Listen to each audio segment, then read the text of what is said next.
Selamat malam. Ya, silakan Bang, nyalakan kamera. Isu apa yang mau Anda ulas? Apa yang pengen Anda buktikan di sini? Silakan Bang. Waktu dan tempat dipersilakan. Silakan. Nyalakan kamera dulu. Oke, silakan Ya. Bang. Silakan.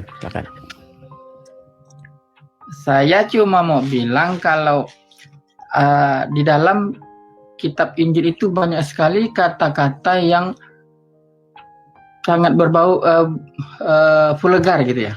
Banyak pornografinya gitu ya. Oke. Tapi sedangkan kita mengetahui bahwa itu adalah kitab suci menurut orang-orang Kristen gitu ya. Oke. Sekarang menurut Anda itu gimana? Baik, pertanyaan yang bagus. Oke. Tapi sebelum kita ke situ Bang, kita santai-santai, gak usah marahan ya Bang ya. Orang tuh saya datang ke sini tuh bawaannya marah, emosi. Tenang aja gitu loh, santai. Nah. Biasanya agama itu membawa orang menjadi baik begitu. Tapi yang saya lihat banyak agama itu malah membawa orang menjadi telolis. Biasanya Bang, biasanya itu kalau nggak nyembah batu, nyembah patung, pelakunya antara dua itu. Nah, saya mau tanya kepada Anda ini, Bang. Saya mau tanya kepada Anda. Ketika Anda bertanya kepada saya, masalah di dalam Injil ada kata-kata yang seperti itu, Anda sudah pernah, Bang, membaca Injil tersebut? Saya sudah pernah beberapa kali membaca, walaupun melalui internet ya, dan saya juga banyak menonton referensi dari Zakir Naik dan Ahmad Didat. Oke, tapi kalau masalah dia sudah menunjukkan banyak sekali. Bentar selesai dulu ya. Silakan. Banyak sekali di situ menjelaskan bahwa situ di dalam Injil itu banyak sekali kata-kata kalimat yang mengandung vulgar sekali, yang mana ya jangan diulang Bang, menjamah tubuhmu. Abang sudah mengatakan itu, jangan diulang lagi. Maksudnya begini Bang, Abang ngomong begitu kan Abang sebagai orang Islam ya. Nah, apakah Anda sendiri nih Bang sudah pernah punya kitab tersebut sehingga Anda tuh ngomong begitu? Sebenarnya itu menurut saya itu Anda mengelak. Kalau kan saya sudah menjelaskan. Ya, nanti saya jawab Bang. Bang, nanti saya jawab itu. Tapi sebelum itu saya tanya dulu, Anda pernah nggak sebenarnya secara nyata memiliki kitabnya, terus membukanya, mempelajarinya sehingga Anda punya kesimpulan begitu? Saya pikir kita tidak perlu, karena saya bukan penganut agama Kristen, saya tidak perlu membeli kitabnya. Baik. Karena jadi cuma katanya-katanya ya. Kita oh enggak. Kalau katanya itu fakta. Karena fakta itu tidak terbantahkan, Pak. Oke, baik. Masa kalau Anda nggak bisa jawab, bilang aja nggak bisa jawab, karena itu fakta. Saya jawab. Fakta tentu saja bisa saya jawab. Dan, baik, bisa saya jawab. Saya akan tunjukkan satu ayat, Bang. Sebentar, Bang. Saya tunjukkan satu ayat. Anda tadi mengatakan, oh Alkitab Anda, Injil Anda berisi porno-porno dan lain sebagainya. Betul? Betul? Baik, saya akan tunjukkan kepada Anda satu ayat. Sebenarnya Anda itu tidak berkaca, Bang. Baik, saya akan tunjukkan kepada Anda satu ayat di dalam Al-Quran. Ini surat An-Naba. Betul? Ayat 33. Coba Anda baca terjemahannya. Bisa didekatkan? Di situ ya. Sesungguhnya orang-orang yang takut, nggak jelas itu. Saya melihat dari akun saya saja ya. Saya heran orang-orang ini loh. Ini loh Bang nih. Ya, enggak. Anda bisa lihat ini? Coba bacakan. Dan sesungguhnya surat An-Naba ayat berapa? Surat An-Naba ayat 33 Bang. Silakan. An-Naba 33. Ya. An-Naba 33 ya, coba baca. Ya, oke. Silakan dibaca. Ya. Nggak ada sini sesungguhnya, dan gadis-gadis montok yang sebaya. Ini kan bercerita tentang surga. Coba dibalik dulu kamera balik dulu, balik kamera. Kamera balik dulu. Arahkan dulu ke kitab sucimu coba. Kamu kan tadi bilang, oke, balik dulu kameranya ke arah itu. Bacakan dengan keras di atas toa, pakai toa masjid, silakan.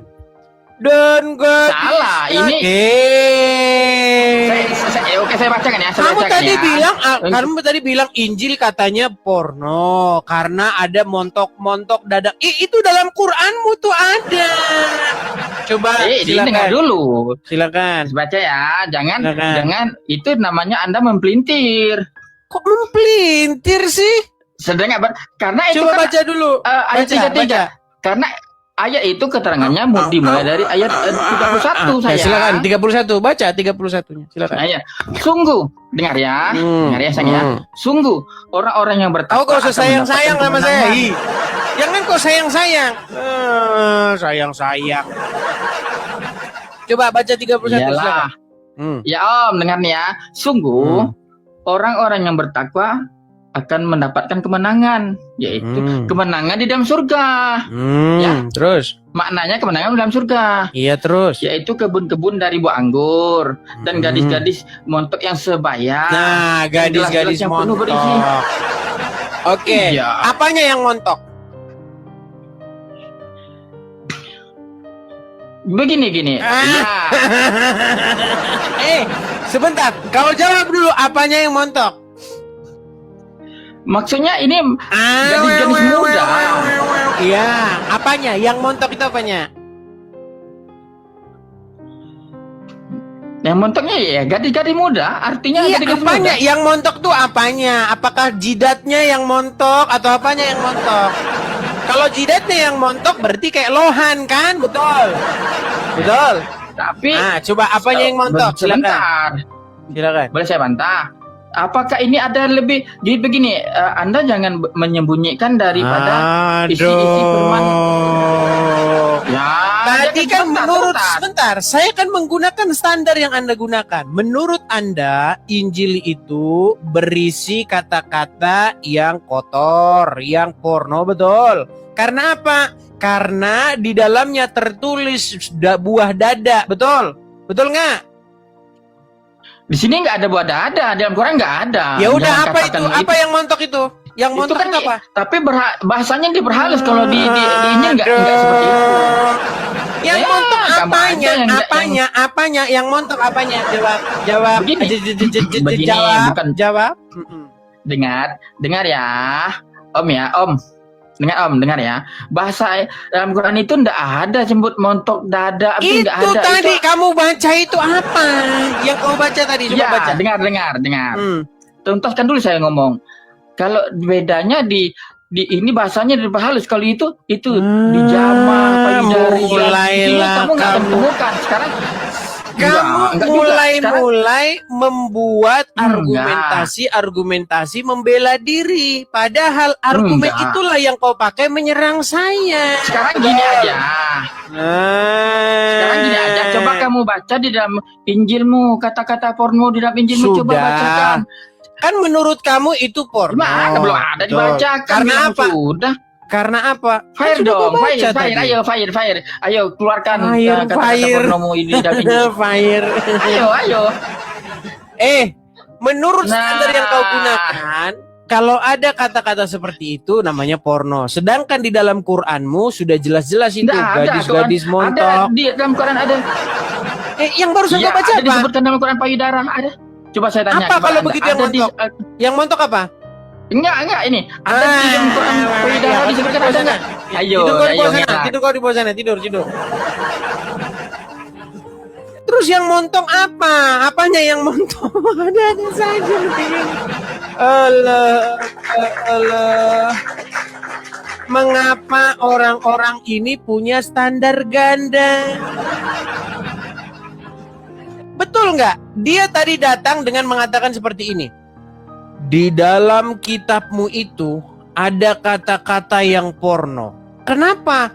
Karena di dalamnya tertulis buah dadanya segala macam, buah dada segala macam. Oke, baiklah. Dengan standar itu ya Anda gunakannya. Baik.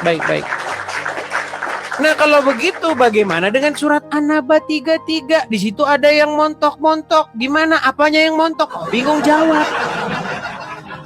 Apanya yang montok? Kau tidak tahu kan? Pusing kan kau jawabnya? Oh, gimana Anda ini? Baik, kita dengar ceramah dulu. Iya dong. Baik, kita dengarkan ceramah, teman-teman. Baik. Kalau kalian mengatakan suatu standar yang kalian kenakan kepada kami, ini juga akan kami gunakan. Baik, dengarkan. Ini khotbah fenomenal. Kaum muslimin, tapi kata Rasulullah, kesibukan para lelaki nanti di dalam surga adalah, malu saya ceritakan ini. Mau terus? Kesibukan para lelaki yang masuk surga di surga adalah memecah perawan istri-istrinya. Perawan terus. Habis malam pertama dapatkan perawan istri, selesai dia perawan lagi. Gitu. Serius Pak. Bagusnya ibu-ibu gak ikut dengan pengajian ini. Ini khusus bapak-bapak. Kata Rasulullah, maaf ini hadisnya sahih.